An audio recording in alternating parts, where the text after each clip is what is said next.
మరికొంతమంది ఉన్నారు ఈ చర్చలో పాల్గొన్నవారు వారితో మాట్లాడే ప్రయత్నం చేద్దాం. సార్ నమస్కారం. సార్ నమస్కారం. ముందుగా అమ్మ న్యూస్కి స్వాగతం.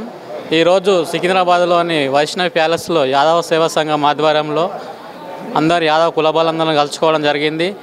ఈ దేశ ఉత్పత్తిని సమాజ మేలు కోరే కులమైన ఈ భూమి మీద ఏదైనా ఉన్నదంటే అది కేవలం ఒక యాదవ కులమే. ఈ యాదవ కులం సమాజ మేలుకోత పొద్దుగాల లేచిన సంధి సాయంత్రం వండుకునే వరకు రాత్రి వండుకునే వరకు సమాజ మేలు కోరే కులం ఏకైక కులం యాదవ కులం.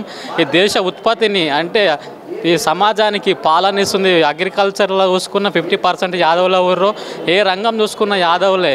కానీ ఈనాడు ఆ యాదవులు రాజ్యాలు వెళ్ళినటువంటి యాదవులు రాజ్యాలు లేక వలసలు వెళ్తున్నారు. ఇప్పటికైనా గోల్కొండ కోట మీద ఏదో ఒక రోజు ఈ యాదవ జెండా ఎగరాలన్నదే మా యాదవ సంఘం అందరం ఐకమత్యమవుతాం. యాదవులు ఖచ్చితంగా ఒకనాడు గోల్కొండ వెళ్ళినట్టు గొల్లకొండ కోట మీద యాదవ జెండా ఎగరేస్తాం. దీని మీద మిగతా కులాలని పాలాల నీళ్ళలాగా కలుపుకోపోయినట్టు మిగతా కులాలను అందరినీ బీసీ కులాలను, ఎస్సీ కులాలను, ఎస్టీలను, మైనార్టీలను ఏకం చేసే కులం యాదవ కులం. అమ్మ న్యూస్ ఈ యాదవ సంఘం యొక్క కవరేజ్కి వచ్చినందుకు మీకు ఇట్లా ప్రత్యేక ధన్యవాదాలు తెలుపుతున్నాను.